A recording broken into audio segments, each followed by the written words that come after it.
ருக்கு மெதுவா பாத்து நான் சொல்றது கேளுடா.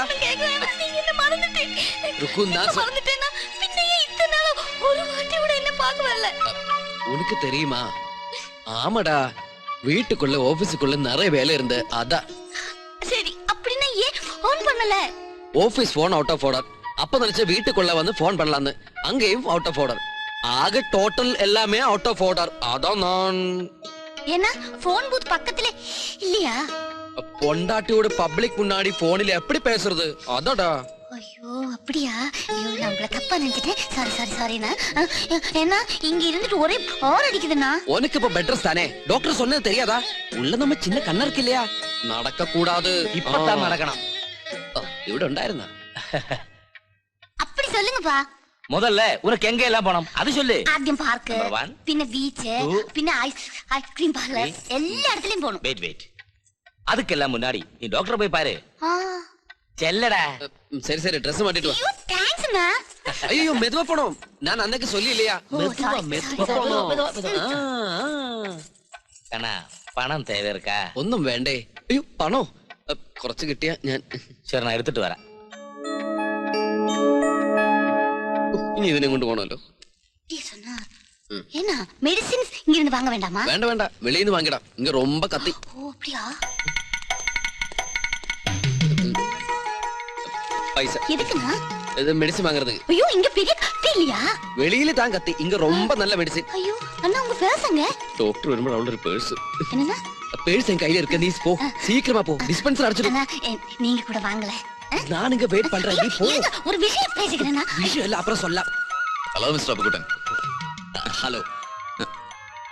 അത് സംസാരിക്കാനും നേരമില്ല, ഞാൻ സ്വല്പം തിരക്കില്ല. അല്ല, ആരാ കൂടെ ഉണ്ടായിരുന്നു? അത് ഈ അമ്മിക്കല്ലിന്റെയും ആട്ടുകലിന്റെയും പരസ്യത്തിലുള്ള ഒരു മോഡലാ. അമ്മിക്കല്ലോ? എന്താ മിസ്റ്റർ അപ്പുകുട്ടൻ? അതെ, അവൾക്ക് കുറച്ച് ഗർഭം.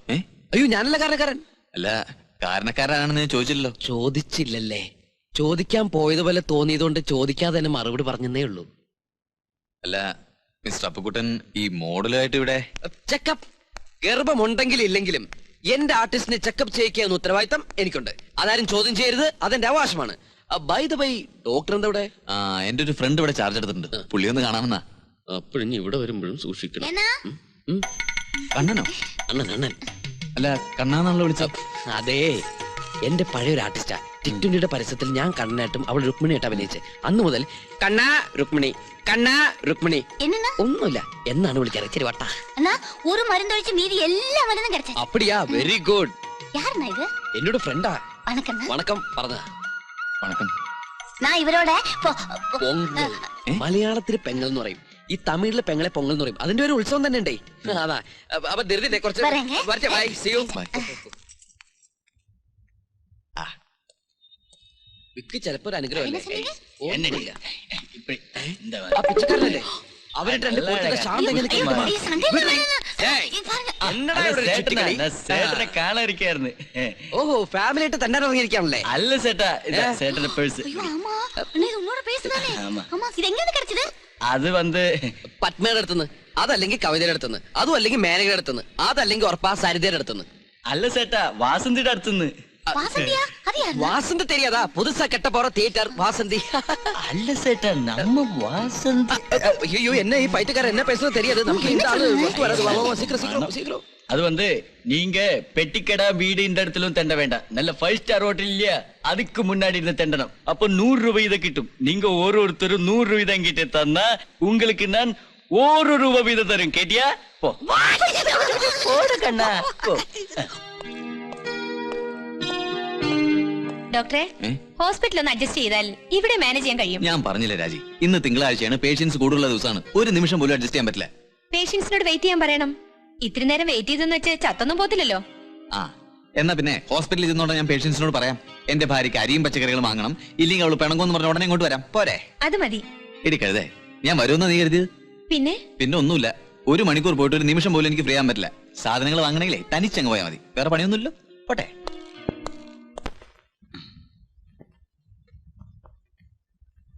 പരിഭവിച്ചും വഴക്കിട്ടും ഒക്കെ നടന്ന് ചികിത്സ മുടക്കി. കണ്ടില്ലേ, ബ്ലഡ് ഷുഗർ കൂടിയിട്ടുണ്ട്. അല്ലെങ്കിൽ പിന്നെ വാരി വലിച്ച് മധുരം കഴിക്കാറുണ്ടോ? അതുമില്ലെങ്കിൽ എന്തെങ്കിലും ടെൻഷൻ? രേണുവിന് എന്ത് ടെൻഷൻ ഉണ്ടാവാനല്ലേ? എന്തായാലും മരുന്നിന്റെ ഡോസേജ് അല്പം കൂട്ടാം. അത് മാത്രം പോരാ, പതിവായി മുടങ്ങാതെയുള്ള എക്സസൈസും മറ്റും വേണം. ആ, രേണുവിന്റെ ഹസ്ബൻഡ് ഇപ്പൊ അവിടെ ഉണ്ട്? കടയിൽ അല്ല, ഓഫീസിൽ. താനെന്തോ ഒരുമാതിരി ആബ്സെന്റ് മൈൻഡഡ് ആയിട്ട്. ഏയ് ഒന്നുമില്ല. രേണു ഏതായാലും ഇന്ന് വന്ന് നന്നായി. എനിക്ക് എന്റെ അപ്പോയിന്റ്മെന്റ് ഒന്ന് കാണായിരുന്നു. ഒരു വമ്പൻ കോളാ. എന്റെ ഒരു ഫ്രണ്ടിന് 3-4 ടെക്സ്റ്റൈൽ ഷോപ്പ് ഉണ്ട്. അവർക്ക് കുറച്ച് ആഡ് ഫിലിം എടുക്കണം. ഞാനത് എന്റെ ഹസ്ബൻഡിന്റെ ഫേമിനെ കുറിച്ച് അവരോട് പറഞ്ഞത്. ഇന്ന് തന്നെ മിസ്റ്റർ അപ്പുവിനെ കണ്ട് അതൊന്ന് കൺഫേം ചെയ്യണമായിരുന്നു. ആ, ഏതായാലും ഞാനിപ്പോ ഫ്രീയാ. നമുക്ക് അപ്പുവിന്റെ ഓഫീസിൽ ഒന്ന് പോവാം. വേണ്ട ഡോക്ടർ, ഞാൻ...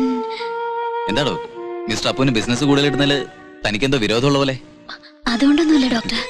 ഏതായാലും ഒരു വമ്പൻ ഗോളും ക്യാൻവാസ് ചെയ്ത് തന്നെയും കൂട്ടി അവിടെ ചെല്ലുമ്പോ അപ്പുവിന് അതൊരു സർപ്രൈസ് ആയിരിക്കും. നമുക്കറിയാലോ. ബുദ്ധിമുട്ടാണെങ്കിൽ വരണമെന്നില്ല. ഏയ് എന്ത് ബുദ്ധിമുട്ട്, ഞാൻ വരാം. ശരി, ഇറങ്ങാം.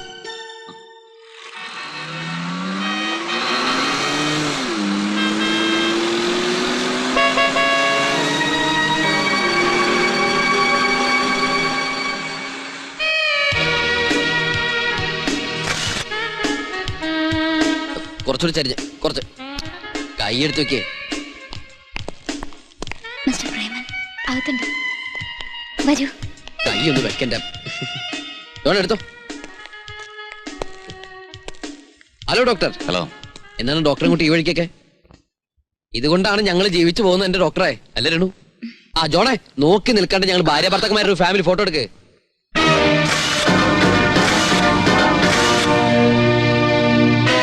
ഭാര്യയെ സൂചിപ്പിക്കാൻ ഇത്തരം ചില റൊമാൻസ് ഒക്കെ വേണം, അല്ലേ ഡോക്ടറെ? വന്ന കാലിൽ നിൽക്കാന്ന് വാന്ന് നമുക്ക് ക്യാബിനിലിരിക്കാം. ഓക്കെ. ആ വാ ജോണേ, നീ ഒന്ന് മാനേജ് ചെയ്തേ. അധികം ടച്ചിങ്സ് വേണ്ട. വരാവേ. ഇവന്റെ ഒക്കെ ഒരു ഭാഗ്യം, ലോകത്തുള്ള പെമ്പിളൊക്കെ ഇവന്റെ ഭാര്യമാരാ. ഡോക്ടർ പറഞ്ഞ പ്രപ്പോസൽ ഞാൻ അംഗീകരിച്ചിരിക്കുന്നു. ഇന്ന് വരെ ചെയ്തതിൽ വെച്ച് ഏറ്റവും നല്ല ആഡ് ഫിലിം ഞാൻ ഡോക്ടർക്ക് ഓഫർ ചെയ്യുന്നു. ആ, ഇതിന്റെ ക്രെഡിറ്റ് മുഴുവൻ രേണുവിനാ. പുള്ളിക്കാരത്തെയാണല്ലോ നമ്മളെ തമ്മിൽ പരിചയപ്പെടുത്തിയത്. അതെ അതെ, രേണുവുമായുള്ള ഈ പരിചയമാണല്ലോ എല്ലാറ്റിനും കാരണം, അല്ലേ രേണു?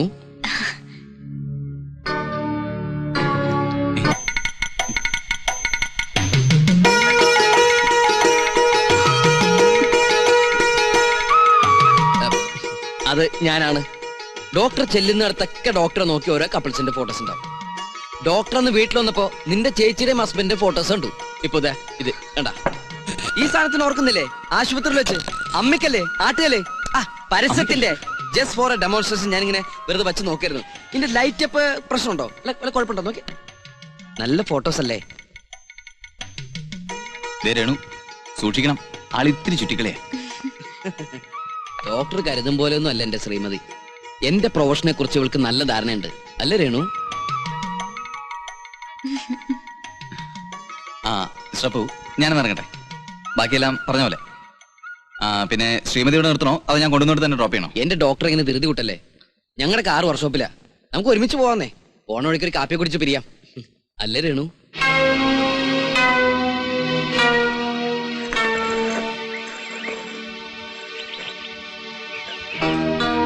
ഡോക്ടർ മുന്നിൽ തന്നെ പഥ്യം തെറ്റിക്കണോ?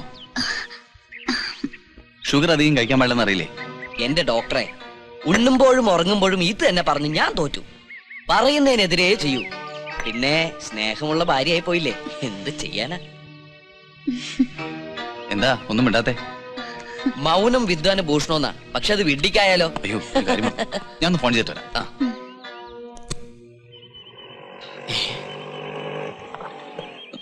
അപ്പുകുട്ടൻ തൽക്കാലം അങ്ങോട്ട് മാറിക്കോ, ഞാൻ അഡ്ജസ്റ്റ് ചെയ്തോളാം പ്ലീസ്. അപ്പുകുട്ട, അപ്പുകുട്ടൻ എന്താ ഇവിടെ? ഒന്ന് ഷേവ് ചെയ്യാൻ വന്നതാ. ഷേവ് ചെയ്യാനോ? റെസ്റ്റോറന്റ് എന്തിനാണോ വരുന്നത്, ചായ കുടിക്കാനല്ലാതെ? അല്ല, വൈഫ് എവിടെ പോയി? വൈഫോ? വൈഫ് ബാത്റൂമിൽ പോയി. ഏത് വൈഫ്? ഒരു മിനിറ്റേ, അത് ഞാൻ അന്നത്തെ കാര്യം പറഞ്ഞു നോക്കി. പക്ഷെ സംഭവം എന്താ വെച്ചാല് എന്താ ഇപ്പൊ പറയാമേ, ഇയാളെ പൊട്ടം കളിക്കുന്ന.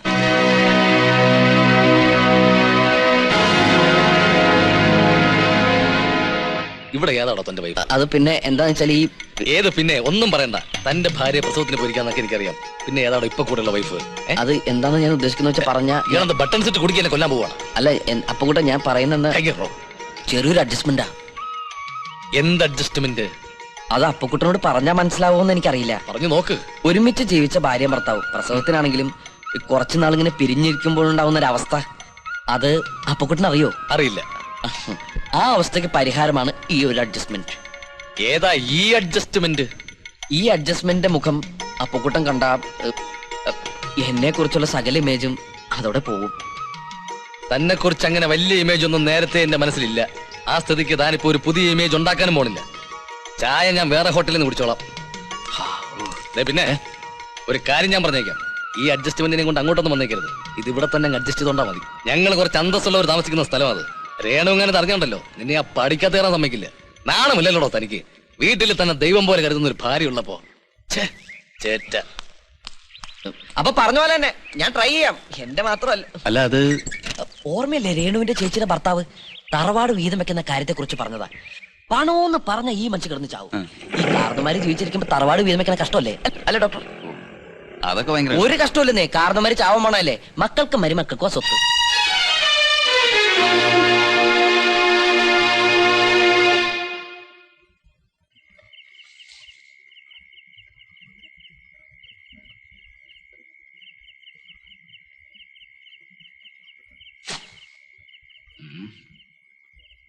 അല്ലാത്ത കാലം ഇത്. ഒരൊറ്റ മനുഷ്യനെ ഇപ്പൊ വിശ്വസിക്കാൻ പറ്റൂല.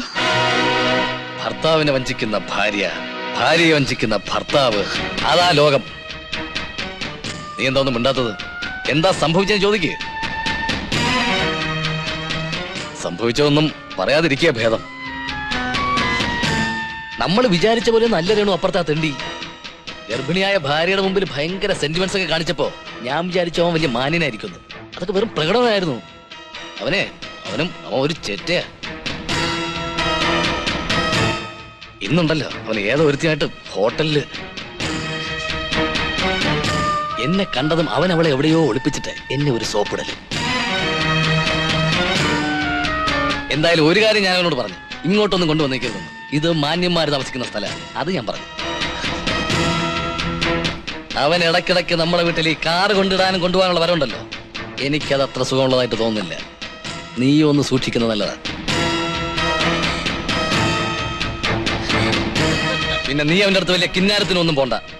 അതും എനിക്ക് അത്ര ഇഷ്ടമാവുന്നില്ല. നിനക്കെന്ത് പറ്റി?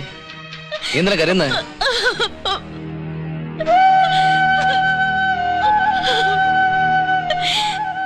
എനിക്കറിയാം നീ എന്തിനാ കരയുന്നെന്ന്. ഒരുത്തൻ അങ്ങനെയാണെന്ന് കരുതി ലോകത്തിലെ എല്ലാ ആണുങ്ങളും അങ്ങനെ ആയിരിക്കണമെന്നില്ല. ഇങ്ങോട്ട് നോക്ക്. നിന്റെ അപ്പൂട്ടന് ഒരിക്കലും അവനെ പോലെ ആവാൻ പറ്റില്ല.